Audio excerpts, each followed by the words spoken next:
오늘 이 시간에는 이 사사기에 나오는 삼손을 주목하면서 하나님의 말씀에 귀를 기울이고자 합니다. 여러분들 가방 메이커 중에 혹시 샘소나이트를 들어보셨죠? 샘소나이트 가방이 자기네 회사가 이 가방이 튼튼하다 이걸 이제 알려줘야 되잖아요. 그래서 상표를 정해야 되는데 가장 힘이 센 게 뭐지 생각하니까 이 삼손이 생각이 났습니다. 그래서 이 삼손의 이름을 가지고 와서 샘소나이트를 만들게 됐습니다. 그만큼 이 서방 사람들은 삼손 그러면 헤라클레스하고 삼손하고 원투를 가리면서 누가 랭킹 넘버원인가 하면서 누가 힘이 세지? 그럴 정도로 아주 힘이 센 사람으로 알고 있습니다. 오늘 말씀을 시작하면서 질문을 드리고 싶은데요. 과연 이 사명자, 우리가 하나님께 이 사명을 받은 이 사명자의 사명이 변질될 수 있는가? 이 질문을 여러분께 드리고 싶습니다. 이 사사기 14장에 보면 삼손이 하나님 앞에 불순종하는 장면이 나옵니다. 하나님의 택함을 받은 영적 지도자가 이방 여인과 결혼을 하겠다라는 것입니다. 이방 여인이었던 딥나라는 곳에 블레셋 여인, 이 여인을 좋아하게 되어서 이 삼손이 이제 그녀와 결혼을 하고자 합니다. 물론 이 삼손의 이 부모님은 그 결혼을 말리게 됩니다. 부모가 그에게 이르되 내 형제들의 딸 중에서나 내 백성 중에 어찌 여자가 없어서 내가 할례받지 아니한 블레셋 사람에게 가서 아내를 취하려 하느냐. 삼손이 아비에게 이르되, 삼손이 하는 말입니다. 내가 그 여자를 좋아하오니 나를 위해서 그를 데려오소서 하니. 그러니까 부모님은 이방 사람들과 결혼하는 걸 말렸습니다. 율법에 따라서, 하나님의 뜻에 따라서 이스라엘 사람 중에 아내를 취하는 것이 어떠냐. 근데 이 삼손은 막무가내입니다. 과연 삼손이 그 여인을 정말 지고지순하게 사랑해서 그랬을까? 저는 개인적으로 사랑 정도면 목숨 걸 만한 가치가 있다고 생각합니다. 아닌 표정이 많으신데요. 사랑 정도면 목숨 걸 만하다고 생각합니다. 저 개인적으로. 참, 제 아들이 설교를 듣고 있군요. 아무나 데려오면 안 돼.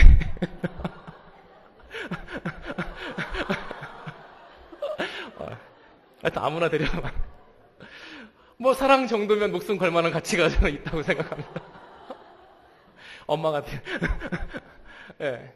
근데 이 사사기에 흐르고 있는 이 신명기 역사가의 눈은 이 신명기 역사가가 이제 사무엘상하, 열왕기상하를 쭉 이렇게 역사를 보고 있지 않습니까? 근데 그 사사기에 흐르는 이 역사가의 눈에는 삼손이 그렇게 지고지순한 사랑을 해서 그 딥나의 이방 여인과 결혼하겠다 이런 게 아닙니다. 단순하게 다만 그 여인을 사랑한 것은 그녀가 가지고 있는 세속적인 것을, 세속성을 사랑하고 있다라고 계속해서 성경은 말씀하고 있습니다. 과연 믿음의 사람이, 저와 여러분과 같은 우리 믿음의 사람이 과연 그의 믿음이 변질될 수 있는가 하는 것입니다. 성경에서의 답은 뭘까요? 당연히 그렇다입니다. 변할 수 있습니다. 이 사도 바울과 같은 믿음의 사람도, 바울과 같은 믿음의 사람도 나의 행하는 것을 내가 알지 못하노니 곧 원하는 이것은 행하지 아니하고, 내가 믿음에 따라서 원하는 이것은 행하지 아니하고 도리어 미워하는 그것을 내가 하고 있다라고 로마서에 고백하는 것을 볼 수가 있습니다. 여러분 어떻습니까? 사도 바울쯤 되면 이 갈등도 없어야 되고요, 고민도 없어야 되고, 문제도 없이 날마다 확신에 차서 입만 열면 할렐루야 찬송이 나오는 그런 삶을 살 것 같지 않습니까? 그런데 사도 바울이 그렇지 않다라는 겁니다. 내 마음속에선 하나님 뜻대로 살고 싶은데 나는 왜 그렇게 살지 못하지? 라고 지금 로마서 7장에 고백하고 있는 말씀입니다. 그것이 인간인 것 같습니다.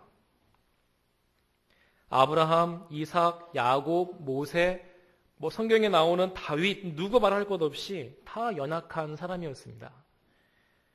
아브라함도 예굽에 내려가서 자기 부인을 여동생이라고 그랬고요.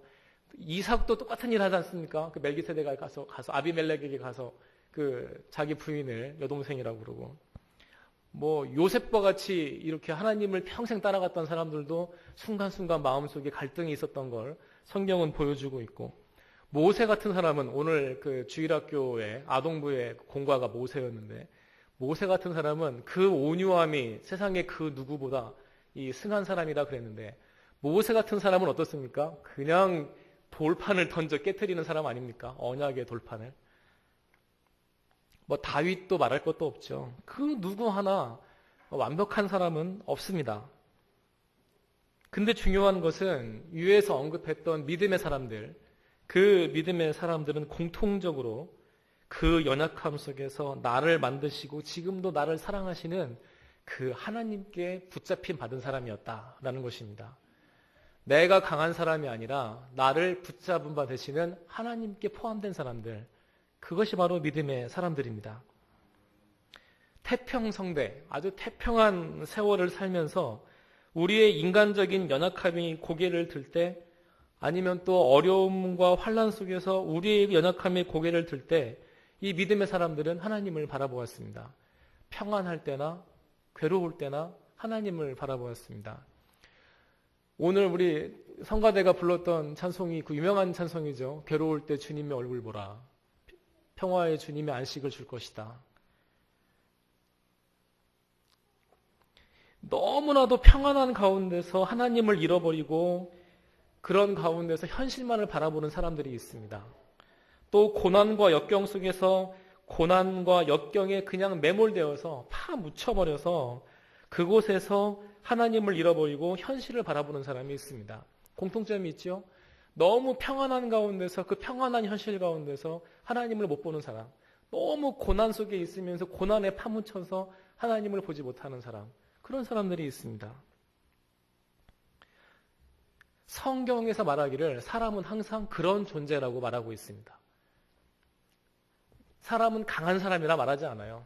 흙에서 만들어져서 흙으로 돌아가는 아주 연약한 존재입니다. 그런데 그 인간이 흙에서 만들어져서 흙으로 돌아가는 그 연약한 인간이 창세기에 보니까 뭡니까? 하나님의 형상을 가지고 있다라고 또 선언하고 있습니다.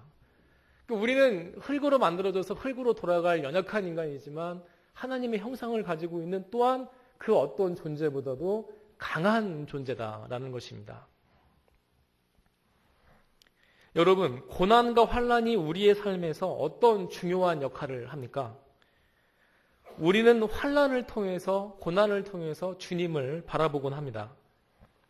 우리의 신앙생활이 언제 이 바닥으로 가라앉는 것을 느낍니까? 많은 경우에 보통 때는 하나님의 은혜를 가볍게 생각하다가 어려움이 닥쳐올 때 비로소 하나님 앞에 두 손 들고 나가는 것을 우리가 많이 보게 됩니다.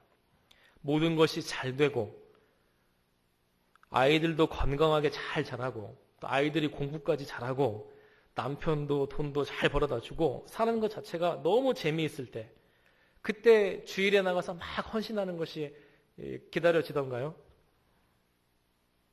이때 아멘 하시면 정말 할렐루야죠. 이때 아멘 하시면 정말 할렐루야입니다. 이런 경우에 경제적으로 여유 있고 가족들이 건강하고 봄바람은 붑니다. 이제 어제까지는 추웠지만 눈보라가 쳤지만 이제 곧 봄바람이 붑니다. 그리고 온 가족들이 계획을 세웁니다. 주말 여행 가자. 그러면서 행복한 시간을 갖자라고 하면 이게 무지 갈등이 오지 않습니까? 평안하고 경제적으로 여유 있고 시간 있고 아이들도 모처럼 시간이 남고 주말 여행을 가자. 그럼 그 순간에 하나님께 예배를 드리는 것과 주말 여행이 마구 싸우게 됩니다. 그러다가 많은 젊은 성도들이 또 이제 여행을 택하곤 합니다. 그렇게 하는 것이 어쩌면 자연스러운 생각일 수도 있어요. 사람의.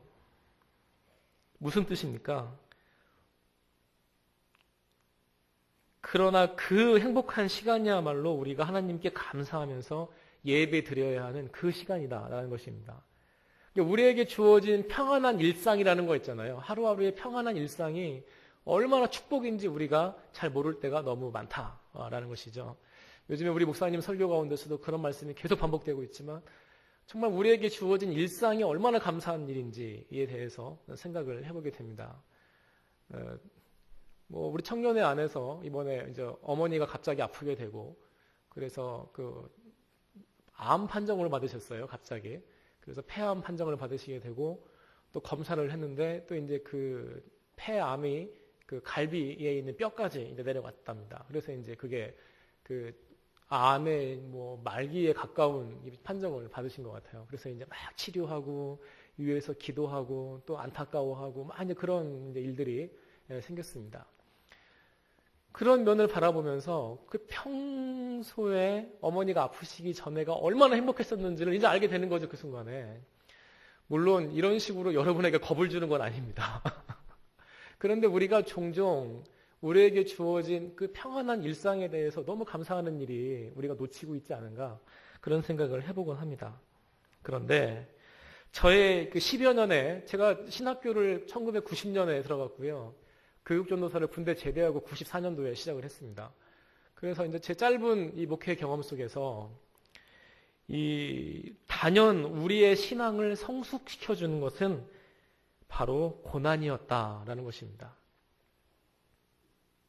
그 고난 속에서 기도하는 것이 얼마나 우리에게 힘이 되는지, 하나님의 역사가 얼마나 놀라운지를 경험하게 되는 것입니다.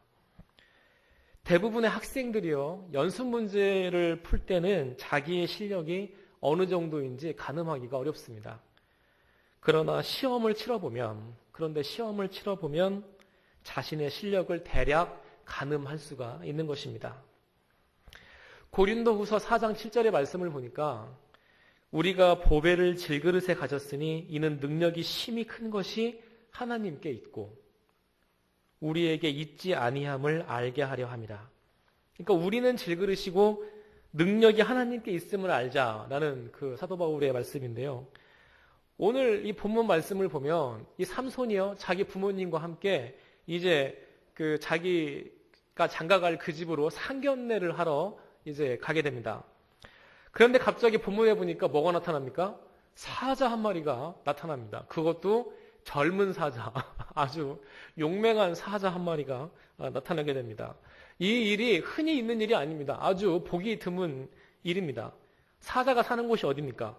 아프리카 초원 그 사바나 지역에 사자가 있는 것입니다.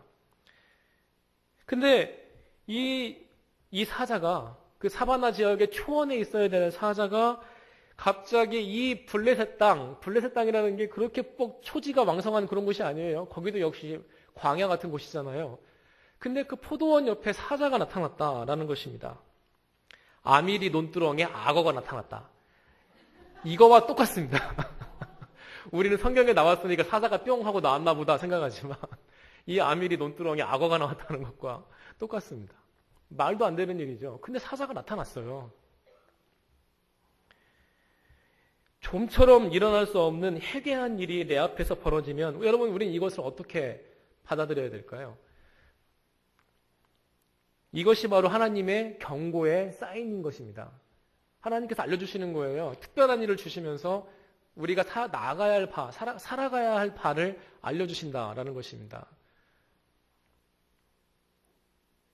혹시 여러분들 삶 속에 갑자기 뛰어오던 사자가 있으신 분이 있으실지 모르겠습니다. 우리가 신방을 갔다 오고, 목사님이 신방을 갔다 오고, 또, 속장 인도자님들이 이렇게 연락을 주면, 그 연락 받은 것을 가지고 우리 목사님과 부목사와 전도사님과 같이 아침에 모여서 같이 그 제목을 놓고 기도하는 시간이 있거든요. 근데 그때 이렇게 내용들을 보면, 힘들어서 어떡하지? 그런 제목들이 꽤 있어요. 아이가 갑자기 아파서 막 일주일 동안 병원에 있게 되고, 그러면 또 아빠가 거기서 아이를 간호하게 되고, 또 성관이 안에 계시네요. 그래서 감사한지. 네.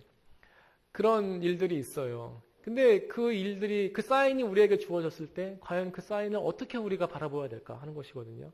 여러분들의 삶 속에서는 그런 사인이 없으셨어요? 갑자기 생각지도 못했던 사자 한 마리가 갑자기 나타나는 일을 만나보시지 않으셨습니까?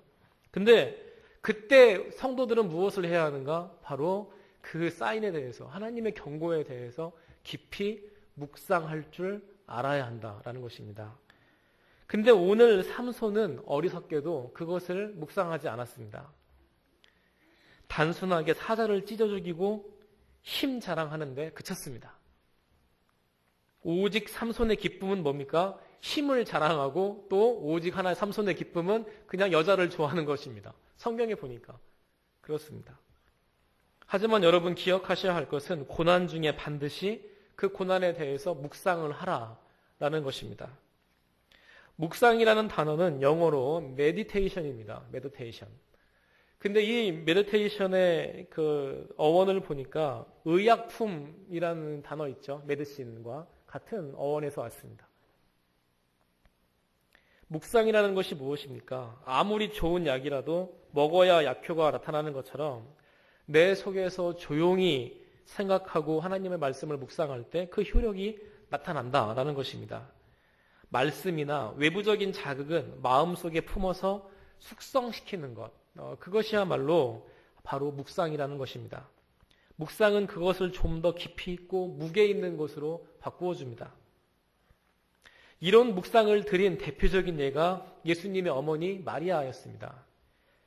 천사가 이스라엘의 구원자를 잉태할 것이다 라고 마리아에게 말씀하자 마리아는 그 말을 모두 마음속에 담았고 묵상을 하였습니다. 갈렙은요, 나이 40에, 저와 똑같은 나이 40에 갈렙은 하나님의 말씀을 받습니다. 내 발로 밟는 땅은 다 너에게 주겠다. 나이 40에 그 약속을 받았습니다. 그런데 갈렙은 45년이 지난 85세 나이에 그날의 여호와께서 내게 말씀하신 이 산지를 내게 주소서 하면서 여호수아 앞에 나가서 말하는 것을 볼 수가 있습니다. 하나님의 말씀을 40살에 받아서 85살까지 45년을 이 마음속에 묵상했던 사람이 갈렙입니다. 아낙 사람이 있고 그 성읍은 크고 견고할지라도 여호와께서 나와 함께 하시면 능히 그 성읍이 나의 것이 될 것입니다. 하나님이 나에게 약속하셨습니다. 근데 삼손은 자기에게 주어진 그 하나님의 말씀을 묵상하지 않았습니다. 내가 왜 나시린이 되었고 왜 지도자가 되었고 내가 왜 특별한 능력이 있어서 힘이 강한 사람이 되었는지 전혀 묵상하지 않았습니다. 그저 내가 가지고 있는 힘이 강한 그 능력을 자랑하는 것밖에 없었습니다. 제가 어렸을 때 본 영화가 있어요. 우리 시골교회 목사님이 영화를 참 좋아하셔서 가끔 교회에서 이렇게 큰 하얀 스크린이 없어서 하얀 천막을 쭉 내려놓고 거기서 이렇게 영상기로 쭉 돌려서 영화를 보는데 초등학교 때 그게 왜 이리 재밌는지 몰라요. 근데 영화 제목이 그 유명한 삼손과 데릴라였습니다. 지금도 기억나는 건 데릴라가 무지 이뻤다. 그 배우가. 그거 기억나고요. 두 번째 삼손은 왜 그리 미련하게 생겼는지. 그 배우 이름이 빅터 마추어인가? 기억이 가물가물한데요. 왜 그리 미련한지. 저렇게 힘이 좋은 사람이, 능력이 있는 사람이, 그리고 하나님 앞에 나아갈 기회가 그렇게도 많았던 사람이 왜 저렇게 기회마다 발로 뻥뻥 차버릴까? 라는 생각을 어렸을 때 했던 기억이 납니다.